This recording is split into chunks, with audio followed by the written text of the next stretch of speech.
आप कुछ भी कर सकते हैं। एक मास्टरपीस को 1 मिनट में पेंट कर सकते हैं।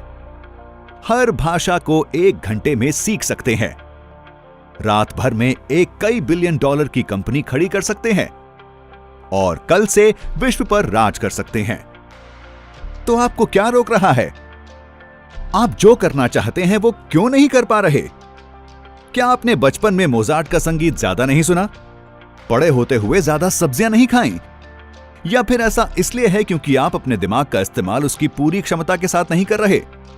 क्या आप जानना चाहेंगे आप ऐसा कैसे कर सकते हैं? आप देख रहे हैं क्या हो अगर, और यह है क्या हो अगर आप अपने दिमाग की पूरी क्षमता का इस्तेमाल करें। दिमाग के बारे में सबसे कम यह कहा जा सकता है कि यह बहुत ही पेचीदा है। हम सदियों से इसे पढ़ रहे हैं और हम अभी तक भी इसके कई रहस्यों को सीख रहे हैं। पर सावधान रहें, तथ्यों की खोज कभी कभी कल्पनाओं पर पहुंच जाती है। अधिक होशियार होने के लिए आपके दिमाग को अधिक बड़ा होना चाहिए। गलत। दिमाग के आकार का संबंध बुद्धिमानी से ज्यादा अनुपात से है। उदाहरण के लिए, ये आपका दिमाग एक व्हेल के दिमाग के बगल में है। अंदाजा लगाइए कि कौन ज्यादा होशियार है।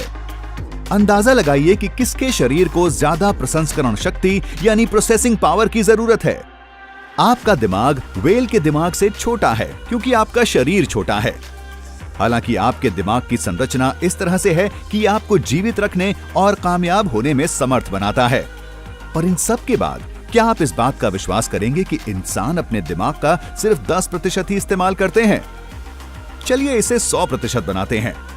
हमने देखा है कि वाकई होशियार लोग क्या कर सकते हैं। वे हमें कला, संगीत और साहित्य के द्वारा प्रेरित करते हैं। वे खेलों में कठिनाइयों को अवसरों में बदल देते हैं, चीजों की खोज करते हैं जिससे हमारी जिंदगी आसान बन सके, और वे पूरे समाज को संगठित करने में मदद करते हैं जिससे हम सभी अच्छे या बुरे के लिए और शक्तिशाली बन सकें। दिमाग की पूरी क्षमता की पहुंच मिलने पर आप असीमित बन सकते हैं। तो आप क्या करेंगे? सबसे पहले आप रूबिक्स क्यूब के घन को आखिरकार हल करेंगे जो अब तक आपकी मेज पर पड़े पड़े अपने ऊपर धूल इकट्ठी कर रहा था। अपने सबसे बुद्धिमान दोस्त को फोन करके बुलाएंगे और उन्हें चेस की एक बाजी खेलने के लिए चुनौती देंगे। 2 ही चालों में चेकमेट। मजेदार। जब आप सबसे होशियार बन चुके होंगे तो अब आप असली चुनौती को ढूंढ रहे होंगे, क्योंकि होशियार होने का मतलब है कि आप उन चीजों से आकर्षित नहीं होंगे जो कम होशियार लोगों को खुश कर देती हैं।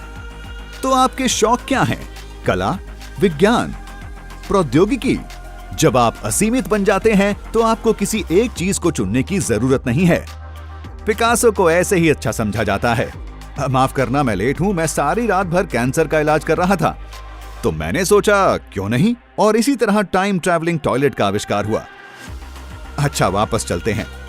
आपके शरीर पर क्या असर पड़ता है जब आप अपने दिमाग की सारी शक्ति एक रचना, इलाज या एक पेटेंट पर लगा देते हैं? आपके फेफड़े सांस ले रहे हैं, आपका दिल धड़क रहा है, आपका खाना पच रहा है और आपका खून संचारित हो रहा है। आपका दिमाग बस यही है। अगर अपने दिमाग की क्षमता के 100% पर भी आपकी पहुंच हो, आप इसे इस्तेमाल नहीं कर सकते। आप अपने शरीर के जीवित रहने की जरूरतों के द्वारा सीमित होंगे। आपको याद है जब हमने पूछा था, क्या आप इस बात का विश्वास करेंगे कि इंसान अपने दिमाग का सिर्फ 10% ही इस्तेमाल करते हैं? क्या आपको इस पर विश्वास हुआ था? ये 10% वाली बात गलत है, और शायद ये एक आसान सी उलझन से आती है। आपका दिमाग 10% न्यूरॉन्स और 90% ग्लियल कोशिकाओं से मिलकर बना है। न्यूरॉन्स कई तरह के होते हैं जो कई तरह के कार्यों का ध्यान रखते हैं। आपके न्यूरॉन्स आपको जानकारी को संसाधित करने में मदद करते हैं, जबकि आपकी ग्लियल कोशिकाएं आपके न्यूरॉन्स को घेर के रखती हैं, जिससे उन्हें मदद मिलती है और वे सुरक्षित रहते हैं। और क्या आपको पता है, सारे इंसानी दिमागों की बनावट एक ही तरह की होती है। आपके दिमाग में उतने ही न्यूरॉन्स हैं जितने अल्बर्ट आइंस्टाइन के दिमाग में थे। तो आप अधिक होशियार कैसे बनेंगे? अपने दिमाग को एक मांसपेशी की तरह समझें, नई चीजें करें, चुनौतियां लें और पर्याप्त आराम करें। अच्छी आदतें बनाए रखें। ये करना एक होशियारी वाली चीज है और इसमें दिमाग भी नहीं लगता।